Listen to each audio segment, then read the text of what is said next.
En lisant la Torah, j'ai trouvé des contradictions dans certains récits. Mais étant donné que dans le Coran nous avons aussi ce genre de contradictions, cela n'allait pas m'aider dans mon travail. Si nous disons que ces erreurs rendent la Bible moins crédible, nous devons juger le Coran avec les mêmes critères. Alors j'ai continué de chercher des erreurs plus importantes. Mais je n'en ai trouvé aucune. Ensuite, j'ai lu la Bible en entier. Mais je n'ai pas trouvé le genre d'erreur que je cherchais.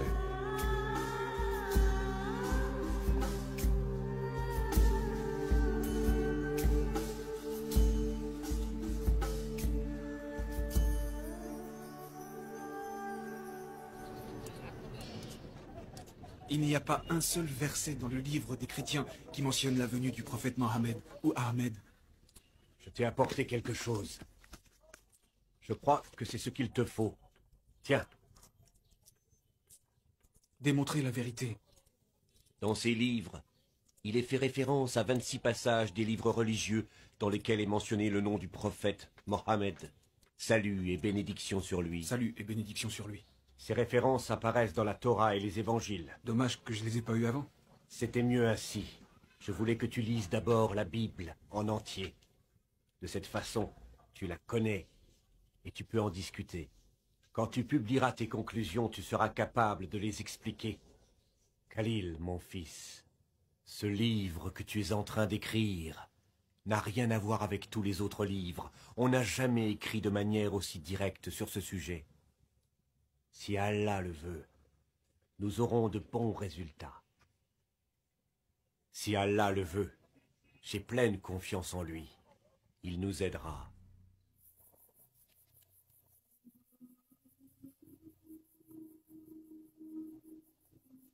Je me mis au travail avec pour but d'examiner les 26 références inscrites dans les livres que je venais de recevoir. Aucune de ces références ne me permit de prouver quoi que ce soit. Alors j'ai prié. Seigneur, je ne peux pas prouver que la Bible a été modifiée. Et je ne trouve nulle part dans la Bible le nom du prophète Mohammed. Je vis pour qui? Je vénère qui?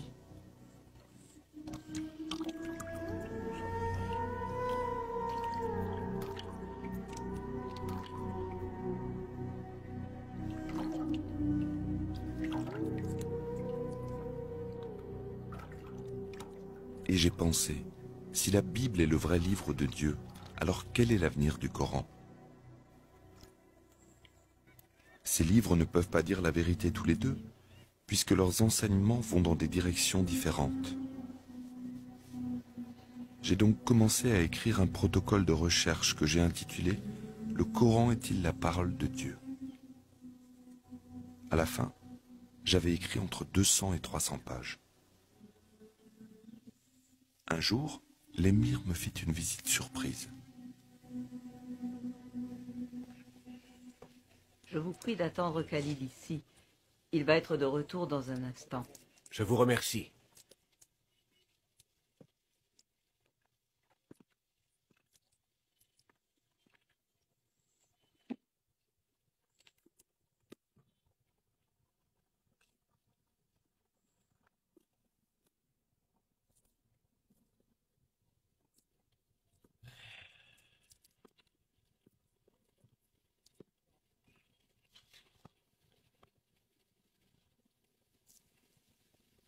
Gloire à Allah.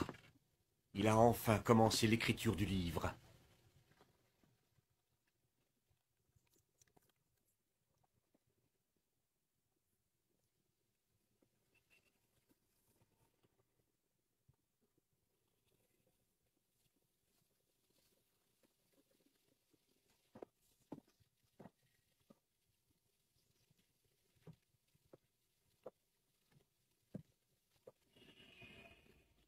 Que t'est-il arrivé, Khalil? Qu'est-ce que tu écris? Tu vas pas me dire que le Coran n'est pas la parole de Dieu? Si tu ne me crois pas, lis-le toi-même, lis.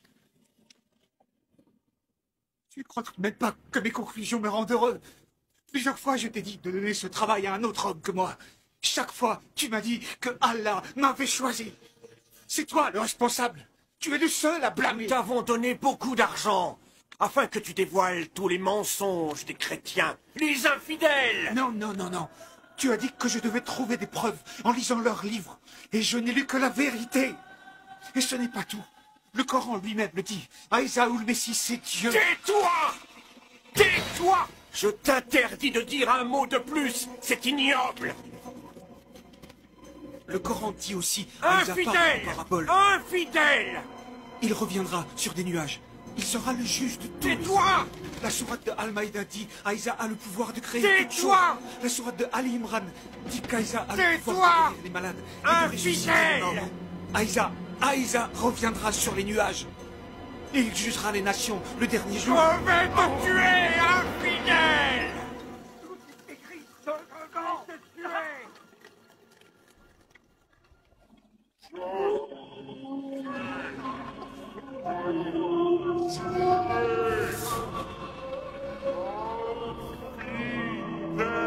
Je vous en prie, arrêtez! Vous allez le tuer! Je vais te tuer, infidèle! Je vais te tuer! Écoute-moi, à partir d'aujourd'hui, on ne se connaît plus. Je préviendrai le groupe que tu as abandonné notre foi. Et si un jour tu veux montrer ces saletés, je te préviens, je te tuerai de mes propres mains! Infidèle! Khalil! Khalil! Mais je vous le dis, aimez vos ennemis, bénissez ceux qui vous ont maudits, faites le bien envers ceux qui vous détestent, et priez pour ceux qui profitent de vous et vous persécutent. Ne résistez pas à une personne méchante, et si elle vous gifle sur la joue droite,